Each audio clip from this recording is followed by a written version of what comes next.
Alors, bien-aimés dans le Seigneur, je vous dis bonjour. Alléluia. Nouvelle journée.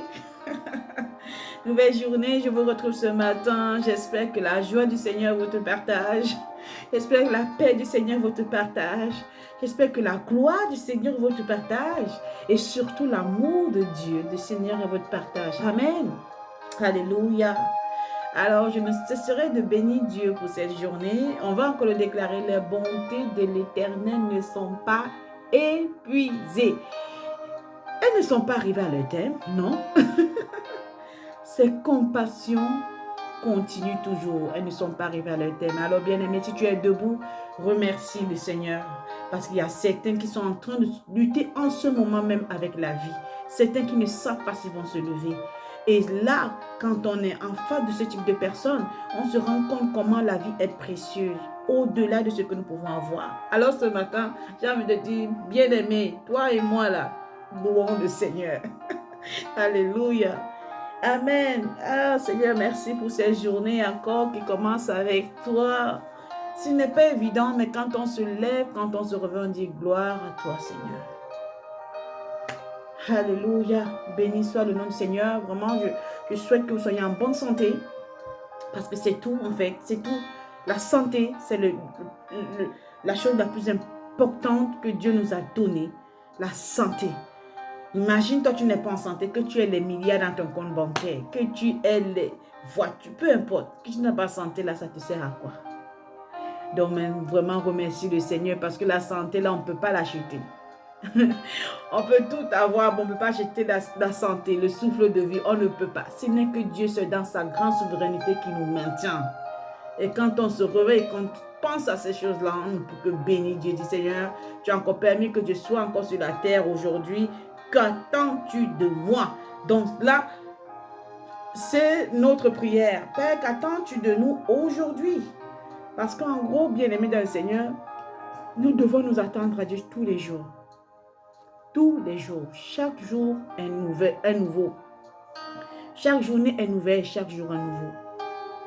Vraiment, rien n'est acquis. Ne prenons pas pour acquis quand on se réveille le matin, quoi que c'est acquis. C'est que chacun doit se lever en tournant le regard vers le Seigneur, son Créateur, disant, Père, merci encore pour cette journée. Tu as veillé sur moi toute la nuit, alors que je n'avais aucune conscience. Ta fidélité a parlé et tes bontés se renouvellent ce matin. Je vous dis, bien-aimés dans le Seigneur, ne savez-vous pas qu'en dormant là, il y a des gens qui veulent votre disparition? Quand il dit les gens là, c'est celui-là même qui ne veut pas que tu sois sur la terre. Mais s'il n'a pas réussi là, c'est parce que Dieu t'aime. Sache que Dieu t'aime.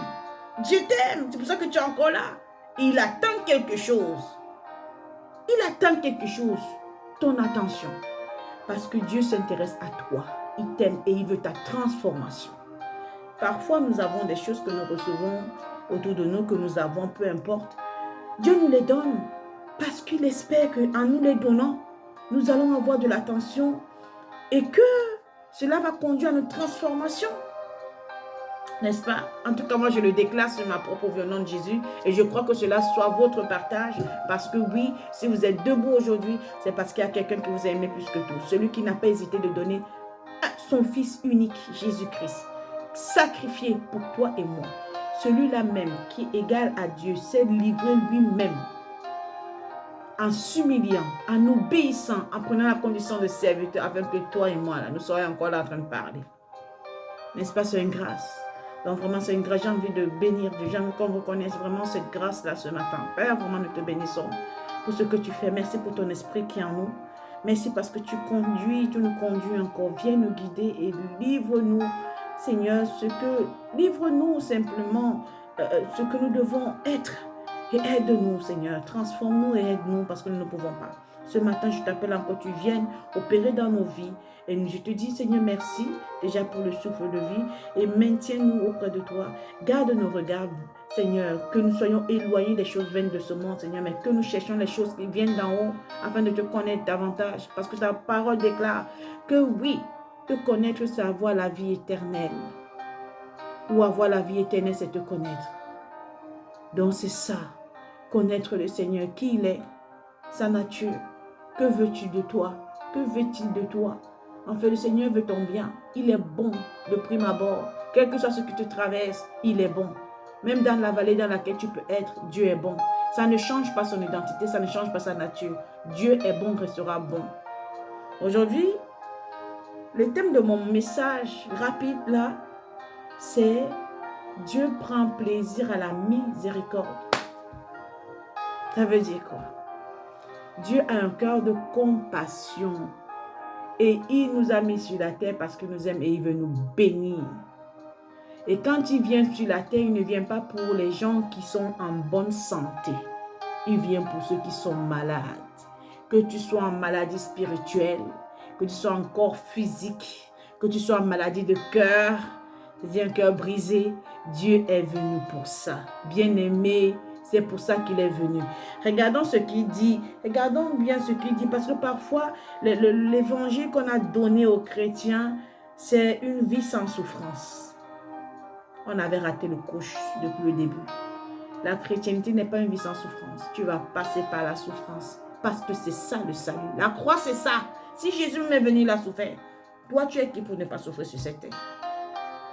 Donc, si tu passes ta vie la pépère, là, pose-toi des questions parce que c'est que vraiment, est-ce que tu as même reçu le salut là? Parce que la vie de Dieu, on traverse des tribulations. Parce que certaines traversent des tribulations, on commence à les accuser, on dit que c'est le péché. Non, ça peut ne pas être le péché. Comme Jésus même disait dans sa parole, non. Parce que quand ses disciples lui disaient, quand l'infirme ou l'aveugle était là, en lui disant, mais pourquoi il est comme ça? Et c'est parce que ses aïeux ont péché ou ses parents ont péché. Jésus a dit, non, c'est pour la gloire de Dieu. Il y a des choses que Dieu permet dans ta vie, bien-aimé, pour que sa gloire éclate en fait. Comme disait un serviteur qui disait en fait, ce qui ne t'a pas humilié là ne peut pas te lever. Il y a des situations que tu dois être dans l'humiliation, comme Christ lui-même, pour avoir sa gloire. Il a dû s'humilier, prendre la condition de serviteur d'un homme. Il est venu nu devant tout le monde, on a craché sur lui. Mais c'était pourquoi? Pour notre salut. Donc de la même manière que Christ est mort là, qu'il s'est humilié là, qu'il a souffert, nous aussi, même pas forcément au même degré, mais nous aussi nous allons traverser par les tribulations. Parfois il y a des tribulations que c'est Dieu même qui provoque cela. Et quand ça arrive là, on peut ne pas comprendre. Mais que notre prière soit, Seigneur, on ne comprend pas ce qui nous arrive, mais je continue à te bénir. Je continue à te faire confiance. Je ne sais pas ce qui m'arrive, je ne peux pas comprendre, mais je te loue et je te bénis. Parce que ce que l'ennemi veut, c'est que dans les moments difficiles, comme c'est là où tu dois t'éloigner de Dieu et peut-être maudire Dieu, comme il voulait faire avec Job. Mais comme Job disait, je ne te connaissais pas. Mes yeux t'ont vu. Maintenant, je te connais. Donc vraiment, connaître le Seigneur, c'est très important. Parce que c'est là la source. Ce qu'il faut savoir déjà de prime abord, c'est que ton Père, là, ton Dieu, là, ton Créateur, il est bon. Ça, là, il ne faut pas le remettre en doute. Donc, peut-être que tu es en train de traverser les mauvaises situations, mais il est avec toi. Il est ton guide. Et lui-même disait encore qu'il est avec toi, il ne t'abandonnera pas, il ne te délaissera pas. Comme disait Josué ou Moïse, je crois que c'était Moïse, si toi, tu ne viens pas avec moi, si j'ai trouvé grâce à tes yeux, viens avec moi. Et Dieu, qu'est-ce que Dieu lui a dit? Je serai avec toi. Je marcherai moi-même avec toi. En fait, partout où nous sommes là, le Seigneur est là-dedans. Il est là. Il est là. Il n'est pas, même dans le silence, là, il est là. Parfois, il y a des situations dans nos vies que c'est simplement le silence. Que tu n'as même plus, tu ne peux même plus prier. Reste seulement là, assis devant le Seigneur, tu t'abandonnes à lui. Complètement. Jésus disait à ses disciples-là, dans Matthieu 22, il disait, si vous saviez ce que signifie, ah Saint-Esprit, si vous saviez ce que signifie, je prends plaisir à la miséricorde et non au sacrifice, vous n'auriez pas condamné les innocents. Qu'est-ce que cette parole évoque pour vous aujourd'hui? Parce que parfois nous condamnons vite les gens, nous jugeons vite les gens par rapport à leur passé, peu importe. Et même pas leur passé parce qu'on voit des choses qui arrivent dans leur vie. Mais Dieu nous dit ce matin, et moi ça me parle. Si vous savez ce que veut dire, ce que signifie la miséricorde, vous n'auriez pas condamné les innocents. Qui Dieu considère comme innocents? C'est ces personnes, peut-être vous et moi, qui traversons des situations qui ne comprennent pas comment ces situations-là les arrivent. il se pose des questions, qu'est-ce que j'ai fait? On est en train de regarder, et certaines, malheureusement, serviteurs de Dieu vont prendre cette situation-là pour leur propre ventre. C'est pour ça que Dieu dit que le jugement commencera dans sa propre église, parce que cet homme prit les chrétiens en otage. Et Dieu dit non. Non, ce n'est pas forcément les ancêtres, ce n'est pas forcément les aïeux. C'est simplement la gloire de Dieu. Mais quelle est l'attitude que nous devons avoir? Nous devons avoir une prière. Seigneur, permets-moi de t'honorer par ma foi dans la douleur que je traverse, par exemple. Seigneur, qu'est-ce que tu veux me montrer dans cette situation? Qu'est-ce que tu veux que j'apprenne? Que veux-tu changer en moi? J'ai beaucoup aimé la prédication d'un serviteur de Dieu. Et ce sont ces paroles qu'il était en train de dire. Ça m'a touché. Parce que parfois, on traverse des situations, on se dit, mais qu'est-ce qui se passe? Pourquoi tout tourne en rond? Mais non, on doit changer nos prières. Continuez à bénir Dieu, quel que soit ce que nous pouvons voir. Continuez à lui dire, Père, nous t'aimons. Je t'aime. Je ne comprends pas ce qui m'arrive, mais je sais que tu es là. Il dit, dans Proverbe, Dieu est très clair. Proverbe 1, verset 33. Qu'est-ce qu'il nous dit là-dedans? Celui qui m'écoute reposera dans l'assurance. Il vivra tranquillement. Il sera sans crainte et n'aura aucun mal. Parfois, les paroles de Dieu, on n'arrive pas à les saisir pour nous, en fait. Et on croit que, parce que les situations sont tellement énormes devant nous, on les dit, mais on ne croit pas parce que c'est en contradiction avec ce que je vis. Mais c'est là la folie de Dieu. C'est pour ça que vraiment bien aimé dans le Seigneur, je prie que le Seigneur nous donne cette force de voir les choses comme il voit les choses. Il nous donne la grâce que nos cœurs crient pour dire, Seigneur, donne-moi ton cœur. Un cœur qui est attaché à toi, quelles que soient les circonstances. Parce que Dieu, il connaît le chemin. Lui, il sait déjà où il veut t'amener. Il connaît le début et la fin. Donc, sois conscient et soyons conscients et convaincus dans nos entrailles. Si Dieu est avec toi, qui peut être contre toi?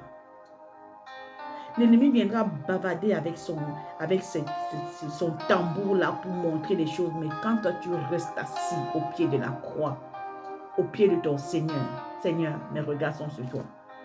Ah, on dit l'humilité précède la gloire. L'humiliation précède la gloire. Par contre, on a besoin d'être humilié, comme disait le psalmiste. Si je n'étais pas humilié, je ne saurais pas qui. Je ne saurais pas. Je ne pourrais pas prendre en considération des paroles. Je ne serais même pas encore en vie même. Bien-aimé, je prie que le Seigneur nous donne cette grâce de se maintenir, de dire, Seigneur, donne-moi juste de t'aimer. Parce que véritablement, le vrai salut, en fait, la fin de la souffrance, c'est le salut. Hein? Et les situations que nous allons vivre ici, les souffrances que nous allons vivre sur la terre, les douleurs, mais nous ne devons pas nous poser la question, est-ce que c'est parce que je manque de foi? Parce que c'est souvent ça. Tellement on te pointe du doigt, tellement tu es jugé par les regards. Et tu te dis, mais est-ce que je n'ai pas la foi? Pourquoi mes prières ne marchent pas? Que l'Église commence à enseigner ces brebis d'être des chrétiens remplis de compassion. Que même quand tu manifestes ta joie là, manifeste-la avec sagesse. Parce qu'il y a une personne à côté de toi là qui souffre, qui ne va pas comprendre. Surtout s'il n'est pas dans le Seigneur, il ne va pas comprendre. Ça va créer en lui encore des frustrations. Ça va... Comment soyons sages. On va simplement dire merci au Seigneur et prier pour qu'il vienne nous éclairer encore d'habitude, nous donner son cœur de compassion. Parce que Jésus, comme je disais, il est venu pour les malades, il est venu pour les personnes de mauvaise vie. Ces gens-là que nous pointons du doigt, c'est pour eux que Jésus est venu. Parce que Jésus vient faire son propre témoignage. Il est lui-même le premier évangéliste. C'est-à-dire que Dieu lui-même, il est venu en tant qu'évangéliste pour témoigner de lui-même dans nos villes et dans nos pays. Mais comment va-t-il témoigner de lui-même? Il faut bien qu'il touche quelqu'un qui est dans une situation compliquée pour que sa gloire puisse éclater. Parce que cette personne sera à même de pouvoir le glorifier quand sa situation sera restaurée. Mais souvent, quand on croit que la situation est restaurée, c'est quand la souffrance finit. Non, une situation peut être restaurée parce qu'il y a quelque chose qui a été transformé en toi. Une situation peut être restaurée parce que tu rencontres enfin le Seigneur et là que tu as la paix qui surpasse tout entendement, que les hommes ne peuvent pas comprendre. Si le Seigneur n'était pas contre, si le Seigneur ne permettait pas la douleur, c'est que Paul même, le grand Paul, qui disait que j'ai une écharpe là, enlève-la moi. Le Seigneur a dit, ta grâce, ma grâce te suffit. Donc, bien aimé dans le Seigneur, je prie simplement que dans une situation où tu te trouves, confie-toi au Seigneur, fais-lui confiance, parce qu'il n'abandonne pas ses enfants. Ne laisse pas les pensées de l'ennemi venir prendre tout ce que tu as commencé ou tu as commencé dans ta vie. Ne te lamente pas, ne murmure pas, mais va dans la parole et garde cette parole, parce que le Seigneur dit dans sa parole, celui qui a confiance au Seigneur ne sera jamais dans le déshonneur, ne sera jamais dans la confusion. Il vivra dans la paix, dans l'assurance et ne craindra aucun mal, parce que lui-même Dieu est avec toi. Alors Père, je te bénis pour chaque personne ici présente, ceux qui m'écoutent, Seigneur. Je te prie, Seigneur, que tu donnes une main de grâce, Seigneur Père, pour tous ceux qui sont malades. Au nom de Jésus, je prie. Peut-être que tu les localises en ce moment même, que tu touches les cœurs, Seigneur, et que tu apportes la paix dans les cœurs, Papa. Oh Père, je prie pour toutes ces personnes qui sont fatiguées. Oh Seigneur, relève-les, Seigneur. Je prie que tu leur apportes l'amour de Dieu dans leur cœur, afin de te connaître vraiment, Seigneur Jésus. Je prie que tout ce qui était rétrograde, tout ce qui avait perdu espoir, Seigneur, renouvelle à nous l'espoir par ton esprit. Oh Père, alors que je prie pour eux, je prie aussi, Seigneur, pour tous ceux qui ne te connaissent pas. Toutes ces personnes qui sont éloignées de toi, Seigneur. Père, je prie pour les personnes vivant en dignité. Ceux qui se reposent sur leur propre intelligence, Père, je te prie de les localiser et de te révéler à eux au nom de Jésus. Père, je te prie pour les nations, pour tous les présidents de la République. Je prie pour eux, Seigneur, pour que tu leur accordes la grâce de te connaître, de te reconnaître dans leur voie. Père, je prie pour ton peuple, pour les foyers, Seigneur. Oh Dieu, apporte ta lumière dans les foyers, dans les cœurs des âmes. Illumine les cœurs des âmes, Seigneur. Viens les fortifier dans leur être intérieur au nom de Jésus. Oh Seigneur, au nom de Jésus, je prie pour tes serviteurs. Je prie que tu leur accordes la grâce d'être toujours, Seigneur, focus à la véritable ou au véritable évangile de Christ. Parce que c'est ça qui sauve. Seigneur, merci. Merci Seigneur pour tous ceux qui entendront, Seigneur, cette parole, que ta grâce, que ta faveur les localise, Seigneur. Et que tu souffles dedans nous, Seigneur. Seigneur, apporte la guérison à celui qui a besoin d'être guéri. Libère, Père, au nom de Jésus, celui qui a besoin d'être libéré.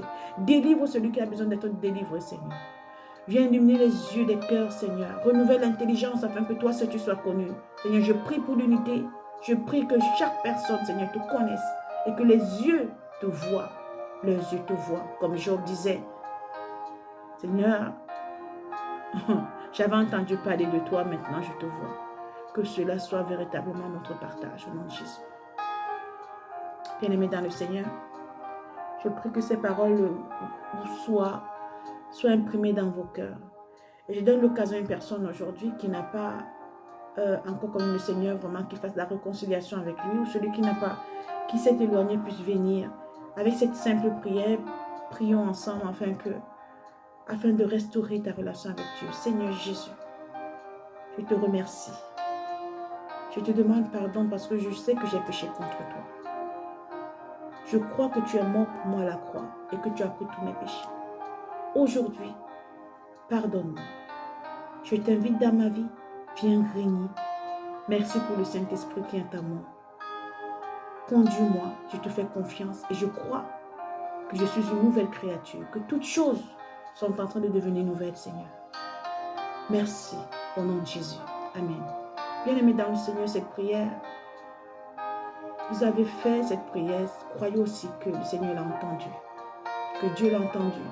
Alors, n'hésitez pas de rechercher une église qui est dans la vérité de Jésus-Christ et commencez à faire votre marche. Cherchez les Écritures et commencez à lire les proverbes et les psaumes qui sont les prières profondes pour votre transformation. Amen. Alléluia.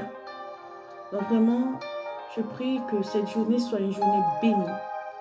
J'invoque le sang de Jésus sur vous maintenant. Que ce sang vous garde, protège, éloigne les plans de méchants. J'aspère ce sang dans toutes les nations, dans l'air pour purifier l'air. J'aspère le sang dans nos foyers, dans vos maisons respectives, sur tous les membres de vos familles. Et que cette grâce de Dieu repose davantage sur chaque être humain. Merci pour la joie, Père. Merci pour la paix, Père. Merci, Père, pour la sagesse, la paix que tu mets dans les cœurs, au nom de Jésus. Sois béni, sois loué, Papa. C'est au nom de Jésus que j'ai prié. Et que ton nom se soit élevé dans les nations, au-dessus de toute situation, de toute autorité, de toute domination, de toute principauté, de toute divinité, de toute puissance. Le nom de Jésus, seul. À lui soit toute la gloire. Amen. Demeurez bénis. Je vous retrouve à la prochaine émission. Vraiment que la grâce de Dieu repose sur vous et que vraiment vous continuez à regarder simplement vers le Père. C'était Mary Oza à votre service. Bonne journée à tous.